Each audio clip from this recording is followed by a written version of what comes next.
आखिरकार वही हुआ जिसका डर था। एक बार फिर बीजेपी और चुनाव आयोग के इस चुनावी खेल का खुलासा हो गया है। एक बार फिर चुनाव आयोग की सिर्फ एक गलती ने बेचारी भारतीय जनता पार्टी की लुटिया डुबो कर रख दी है। नमस्कार, आप देखना शुरू कर चुके हैं 4 PM न्यूज नेटवर्क और मैं हूं आपके साथ प्रगति ठाकुर। हरियाणा, महाराष्ट्र और दिल्ली में बीजेपी ने जो खेला किया उसकी चर्चाएं अभी थमी ही नहीं कि इतने में पश्चिम बंगाल में हो रहे खेल का खुलासा बाकायदा सबूतों के साथ हो गया है, जिसके बाद से चुनाव आयोग का सारा खेल एक्सपोज हो गया है। और ऐसा खेल एक्सपोज हुआ है कि अब बेचारा चुनाव आयोग बयानबाजियां कर कोर्ट में फंस गया है। और ऐसा फंस गया है कि बेचारे नए मुख्य चुनाव आयुक्त की कुर्सी अब बुरी तरह से जाती नजर आ रही है। कुर्सी संभालते ही अब कुर्सी गिरने का अंदाजा लगाया जा रहा है। तो फिलहाल कैसे बीजेपी के खेल को चुनाव आयोग की एक गलती ने एक्सपोज कर डाला है, आपको बताएंगे। और तो और चुनाव आयोग सत्ता में बैठी बीजेपी के लिए काम करता है। इन आरोपों को मामला हाई कोर्ट में जाते ही की उधार मिल गई है, उस पर भी आएंगे। लेकिन उससे पहले आप ये खबर देखिए। सीसी ज्ञानेश कुमार की ईमानदारी पर ममता ने उठाया सवाल। शुवेंदु अधिकारी ने चुनाव आयोग को लिखी चिट्ठी। तो खबर देखकर इतना समझा जा सकता है कि ये तो वही हाल हो गया, उल्टा चोर कोतवाल को डांटे। खैर, ये तो बीजेपी की पुरानी मानसिकता और आदत है। जब गलतियों का बेड़ा गर्क हो जाए तो इसे दूसरों पर थोप दिया जाता है और यहाँ भी कुछ ऐसा ही होता दिखाई दे रहा है।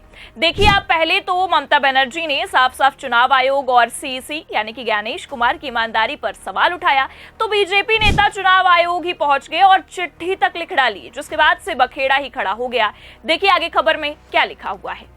पश्चिम बंगाल की मुख्यमंत्री ममता बनर्जी ने कोलकाता में टीएमसी नेताओं और कार्यकर्ताओं के साथ मीटिंग की। इस दौरान तृणमूल कांग्रेस यानी कि टीएमसी के अध्यक्ष ने भाजपा पर जमकर निशाना साधा। इतना ही नहीं, उन्होंने चुनाव आयोग पर भी कई आरोप लगाए। ममता ने कहा कि बीजेपी चुनाव आयोग की मदद से अन्य राज्यों में फर्जी वोटरों को बंगाल की वोटर लिस्ट में शामिल कर रही है, लेकिन हम ऐसा नहीं होने देंगे। जरूरत पड़ी तो पार्टी चुनाव आयोग के दफ्तर के बाहर अनिश्चितकालीन धरने पर बैठेगी। और इतना ही नहीं, आपको बता दें कि ममता बनर्जी ने नए मुख्य चुनाव आयुक्त ज्ञानेश कुमार, जो कि अभी अभी कुर्सी संभाले हैं, उनकी नियुक्ति पर भी सवाल उठाए हैं। उन्होंने कहा है कि बीजेपी चुनाव आयोग के सपोर्ट से वोटर लिस्ट में हेरफेर कर रही है। देखिए आगे लिखा भी हुआ है खबर में।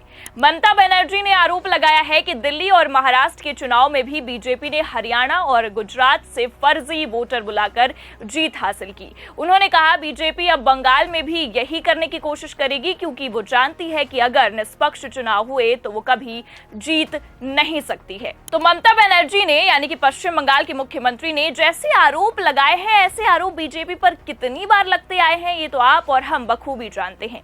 याद होगा आपको कि पहले भी आरोप लगे हैं। संजय राउत ने तो दिल्ली चुनाव से पहले ही बीजेपी का खेल एक्सपोज किया था और कह दिया था कि चुनाव आयोग ने आंखें मूंद ली है। महाराष्ट्र में 5 महीनों में बढ़े 39 लाख वोट अब बिहार जाएंगे, कुछ दिल्ली में जाएंगे।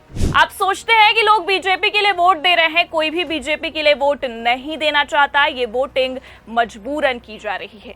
और याद होगा आपको कि संजय राउत ही नहीं बल्कि दिल्ली में चुनाव से पहले ही अरविंद केजरीवाल ने भांडा फोड़ दिया था।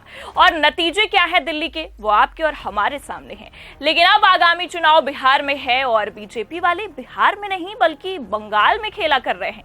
और सबसे बड़ी यहाँ पर चौंकाने वाली बात यह है कि यहाँ बीजेपी वाले ही बंगाल सरकार पर फर्जी वोटरों को वोटर लिस्ट में जोड़ने का आरोप लगा रहे हैं। तो मामला यहाँ पर काफी पेचीदा होता दिखाई दे रहा है। जैसा कि मैंने आपको शुरुआत में ही बता दिया कि पश्चिम बंगाल में जो राजनीति चल रही है उस पर उल्टा चोर कोतवाल को डांटे, ये कहावत काफी सटीक बैठती है। खैर, आपको बता दें कि एक तरफ मुख्यमंत्री ममता का ये कहना है कि बीजेपी वाले ऑनलाइन संसाधनों के जरिए बाहरी लोगों को मतदाता सूची में शामिल कर रहे हैं। उन्होंने तो यहां तक दावा किया है कि महाराष्ट्र और दिल्ली में भी ऐसा ही किया गया था, लेकिन बंगाल इसे बर्दाश्त नहीं करेगा। ममता ने इस मुद्दे की जांच के लिए अपनी पार्टी के वरिष्ठ नेताओं की एक समिति भी बना ली है।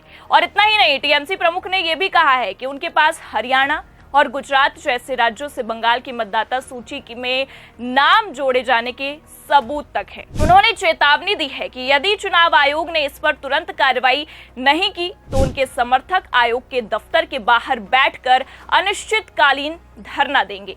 तो जहां एक तरफ ममता बनर्जी इस तरह के आरोप लगा रही हैं, तो वहीं दूसरी ओर आपको बता दें कि बीजेपी भी फर्जी वोटरों के मुद्दों को अलग नजरिए से उठा रही है, लगातार आरोपों की लड़ी बिछा रही है। नेता प्रतिपक्ष शुभेंदु अधिकारी और अन्य विधायकों ने चुनाव आयोग से मुलाकात कर आरोप लगाया है। बंगाल में घुसपैठियों और रोहिंग्यों के नाम वोटर लिस्ट में जोड़े जा रहे हैं, ऐसा उनका कहना है। उन्होंने तो ये भी सवाल किया है कि बांग्लादेशी आतंकी संगठन अंसारुल्लाह बांग्ला टीम का एक संदिग्ध वोट कैसे डाल सकता है। अधिकारी ने तो यहां तक ये भी आरोप लगा दिया है कि बीजेपी ने पहले ही 16 लाख फर्जी वोटरों की एक सूची आयोग को सौंप दी है। तो यहां पर खेला अलग पलटता नजर आ रहा है। हरियाणा, महाराष्ट्र और दिल्ली में बीजेपी पे जो आरोप लगे, वो बीजेपी अब पश्चिम बंगाल की सरकार पर लगाती नजर आ रही है। लेकिन अभी कई नाम मौजूद है, ऐसा बीजेपी वालों का ये कहना है। लेकिन बंगाल में अगर कायदे से देखा जाए तो आपको बता दें, आपकी जानकारी के लिए, कि अगले साल होने वाले विधानसभा चुनाव से पहले राजनीतिक घमासान इसी मुद्दे को लेकर छिड़ गया है, जिसे लेकर दोनों दल अब आमने सामने हैं और बवाल भी देखा जा रहा है। और इतना ज्यादा बवाल बढ़ गया है कि बीजेपी चारों खाने चित होती चली जा रही है। जैसा कि आप सभी जानते हैं कि पहले से ही फर्जी वोटरों के मामले में बीजेपी पर कितने आरोप लगे हैं, इसमें कोई दो राय नहीं है। और एक बार फिर बीजेपी घिरती ही जा रही है। लेकिन फिलहाल आपको बता दें कि जहां एक तरफ बीजेपी एक बार फिर अपने इसी खेल की वजह से एक्सपोज होते नजर आ रही है, तो वहीं दूसरी तरफ पिछले चुनाव में हुई धांधली, फर्जी वोटिंग को लेकर चुनाव आयोग बेचारा हाईकोर्ट में बुरी तरह से फंस गया है। या बहुत ही आसान भाषा में कहे तो कुर्सी संभालते ही नवनिर्वाचित मुख्य चुनाव आयुक्त ज्ञानेश कुमार ने बीजेपी और राजीव कुमार, जो कि पूर्व मुख्य चुनाव आयुक्त है, उनके सारे धागे खोल कर रख दिए हैं, जिसे लेकर बवाल खड़ा होना लाजमी है। आपको बता दें कि फर्जी वोटर के मामले को लेकर हरियाणा चुनावों से उठी ये आंधी बंगाल पहुंचते पहुंचते अब तूफान का रूप ले चुकी है।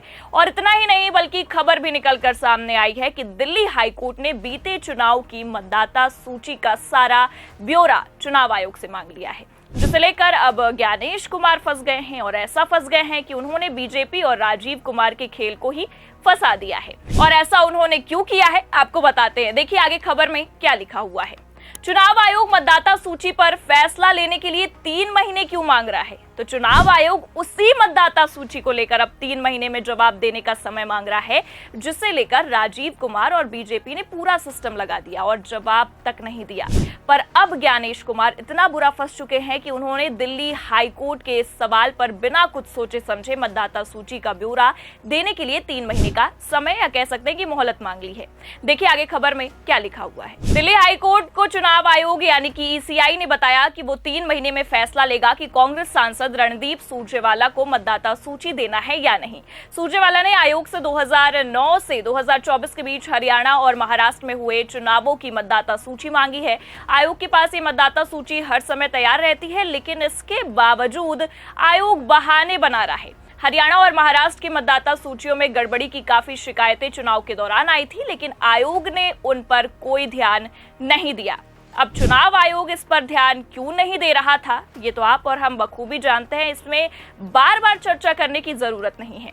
हाईकोर्ट से चुनाव आयोग ने 3 महीने का अब समय मांगा है और साफ कहा है कि 3 महीने से अधिक समय नहीं लिया जाएगा इस सूची को आपको देने में। अब हरियाणा में क्या हुआ, महाराष्ट्र में भी क्या हुआ और दिल्ली के अविश्वसनीय नतीजे कैसे आए, इससे तो हम सभी वाकिफ है। लेकिन अब आपको बता दें कि सारा का सारा खेल हाईकोर्ट में फंस गया है और अगर चोरी पकड़ी गई तो आगामी चुनाव से पहले ही सारा दूध का दूध और पानी का पानी हो जाएगा। फिलहाल आपको क्या लगता है, हाईकोर्ट क्या फैसला लेगा? अपनी राय कमेंट करके जरूर बताएं। ये खबर कैसी लगी, लाइक और शेयर जरूर करें। चैनल पर नए हैं तो सब्सक्राइब और ज्वाइन करना भी ना भूलें। देखते रहिए 4PM न्यूज नेटवर्क। नमस्कार।